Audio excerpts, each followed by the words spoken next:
వారం big boss house నుంచి ఎవరు ఎలిమినేట్ అవ్వబోతున్నారు? డేంజర్ జోన్‌లో ఎవరున్నారు?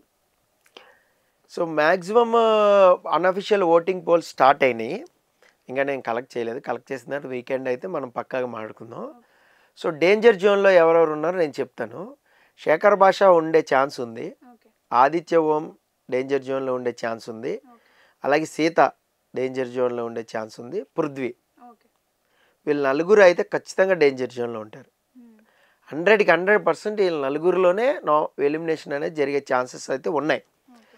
సో ఇప్పుడు నిఖిల్ వైజ్గా చూసుకుంటే నిఖిల్ ఫస్ట్ నుంచి గేమ్ బాగా ఆడాడు. సో మధ్యలో డౌన్ అయ్యాడు. అబ్బాయి చెప్పినట్టు డౌన్ అయ్యాడు. మళ్ళీ పికప్ అవుతాడు, డౌట్ లేదు. ప్లస్ స్ట్రాంగ్ కంటెస్టెంట్స్, అతనికి ఫాలోవర్స్ కూడా మీరు చూస్తే సోషల్ మీడియాలో విపరీతమైన ఫాలోవర్స్ ఉన్నారు. నిఖిల్ని ఇష్టపడిన వాళ్ళు అంటే ఎవరు లేరు సోషల్ మీడియాలో. సో అంతమంది ఫాలోవర్స్ ఉన్నారు. సో కాబట్టి మీకు సేఫ్ అయిపోతాడు బయట. సో మామూలుగా వచ్చిన ఇంకా విష్ణుప్రియ గురించి తెలుసు మనకి. లాస్ట్ ఆ వీక్ గ్రాఫ్ కూడా బాగుంది. ఫస్ట్లోనే ఉంది టాప్ ప్లేస్లో. నిఖిల్కి విష్ణుప్రియకి మధ్య ఎక్కువ పోటీ ఉంటుంది ఓటింగ్లో మనం కానీ చూస్తే. యాక్చువల్గా ఆదిత్య ఓంకి కూడా విపరీతమైన ఫాలోవర్స్ ఉన్నారు. ఆయనకి సోషల్ మీడియాలో విపరీతమైన ఫ్యాన్స్ అది. కానీ ఎక్కడ మొత్తం కూడా కొంచెం నార్త్ సైడ్, కొంచెం ఇటు యూపీ సైడ్, ఇటు సైడ్ ఎక్కువ ఉన్నారు. తను హిందీ సీరియల్స్ చేశాడు కాబట్టి తన హిందీ సీరియల్స్లో ఎక్కువ అటు సైడ్ బాలీవుడ్ సైడ్ వాళ్ళు కనెక్ట్ అవ్వడం.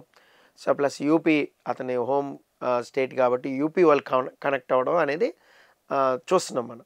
సో వాళ్ళు తెలుగు షో చూడరు, అది మైనస్ అడ్వాంటేజ్. ఆదిత్య ఓంకి ఫాలోవర్స్ 70% వీళ్ళే.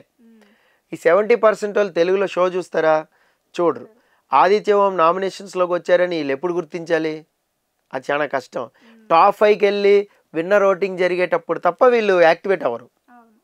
అరే మనోడు విన్నర్ అవుతున్నాడు, కొట్టండి అని అప్పుడు ఈ 70% ఓపెన్ అప్ అయింది అనుకో, విన్నర్ అనేది మనం ఎజంప్షన్ చేయలేం ఈ ఇయర్. ఎందుకంటే ఫైనల్ ఓటింగ్ అలా జరుగుతుంది. ఎంటైర్ సినారియోలు మారిపోతాయి. ఎప్పుడు కూడా ఫైనల్ ఓటింగ్ అనేది లాస్ట్ టాప్ 5 ఉంటే సినారియో మారిపోతూ ఉంటుంది. ఎవరు విన్నర్ అవుతారు, ఆ రేంజ్కి వెళ్తారు అనేది చెప్పలేం. సో అప్పటి వరకు వీక్లో టాప్లో ఉన్న వాళ్ళు సడన్గా సెకండ్ ప్లేస్కి వచ్చేస్తారు. మీరు శివాజీ చూడండి, లాస్ట్ సీజనే టాప్ 2లో ఉండే, టాప్ 1లో కూడా ఉండే. సో బట్ విన్నర్కి వచ్చేసరికి ఏమైంది? పల్లవి ప్రశాంత్ డామినేషన్ ఆఫ్ ఓటింగ్ కనబడింది, అమర్దీప్ డామినేషన్ ఓటింగ్ కనబడింది. సో శివాజీ 3rd ప్లేస్కి వచ్చాడు. అప్పుడు దాకా ఫస్ట్ పొజిషన్ ఆయనే, కప్పు విన్నర్ ఆయనే ఆ సీజన్ ఇలా కూడా అనుకున్నారు. ఏది వీక్ పోల్స్ చూసి. సో ఎప్పుడైతే విన్నర్ పోల్ టాప్ 5 టాప్ 6 ఉంటారో ఆ విన్నర్ పోల్ అనేది డెఫినెట్గా మారిపోద్ది. ఇప్పుడు ఆదిత్య ఓంకి ఏంటి 70% ఇటు సైడ్ ఓట్ బ్యాంక్ ఉంది. ఈ 70% వాళ్ళు మేబీ ఎజంప్షన్ చేస్తున్నారు 70 ఆర్ 60 55 ఎంతైనా అనుకోండి. మెజారిటీ ఆఫ్ ఓటింగ్ అక్కడ ఉంది. ఈ మెజారిటీ ఆఫ్ ఓటింగ్ అనేది తెలుగు షో చూడరు. ఆయన నామినేషన్లోకి వచ్చారని కూడా తెలియదు. ఇప్పుడు మనమే చూడండి, ఒక తెలుగు అమ్మాయి సపోజ్ అనుకుందాం, బిందు మాధవి లాంటి అమ్మాయి మీకు తమిళ్ బిగ్ బాస్కి వెళ్ళింది.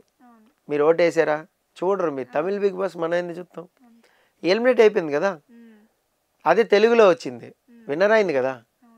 తెలుగు ఆడియన్స్ ఎక్కువ ఆవిడకి. ఆవకాయ బిర్యానీ అవనివ్వండి, ఆ తర్వాత సినిమాలు అవనివ్వండి, రామ్తో చేసిన సినిమా ఏదైనా ఫాలోవర్స్ ప్లస్ గేమ్ బాగా ఆడింది, ఫాలోవర్స్ పెరిగారు. సో విన్నర్ అయింది. దట్ ఓటీటీ అయినా కూడా విన్నర్ అయింది. టెలివిజన్ అయింటే ఇంకా ఎక్కువ ఓటింగ్ వచ్చేదేమో. తమిళ్లో ఉన్నప్పుడు మనం చూడలే ఏలా. అంతెందుకు తమిళ్లో కూడా తెలుగు స్టార్స్ చాలామంది తమిళ్ బిగ్ బాస్లో పార్టిసిపేట్ చేశారు. మనం ఓటు వేయలేదు ఎప్పుడు. అంత బిగ్ బాస్ లవర్స్ కూడా వెళ్ళి ఓటు వేయరు. ఇక్కడ బిగ్ బాస్ లవర్స్ ఉన్నా కూడా ఓటు వేయరు అనమాట ఆదిత్య ఓంకి. సో ఆదిత్య ఓంకి కూడా డేంజర్ జోన్ అని అందుకే అన్నా. సో అంత ఫాలోయింగ్ పర్పస్ అనేది ఉంది. ఇక నైనిక చూసుకుంటే గేమ్స్ బాగా ఆడింది. సో నైనికాకి కొంచెం ఫేమ్ అనేది ఉంది, ఫేమ్ అనేది ఉంది. సో వాళ్ళ గ్రూప్ ఆఫ్ పీపుల్ కొంచెం సేవ్ చేసే ఛాన్సెస్ అయితే ఉండొచ్చు, మ్యాక్సిమం అనేది ఉండొచ్చు.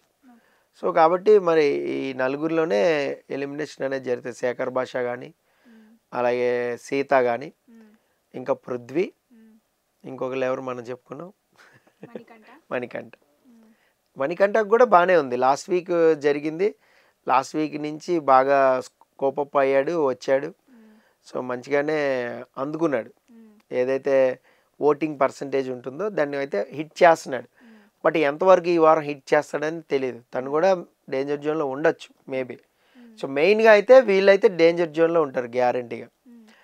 శేఖర్ భాష కానీ, సీత కానీ, అలాగే మన పృథ్వీ కానీ, సో వీళ్ళైతే డేంజర్ జోన్లోనే ఉన్నారు.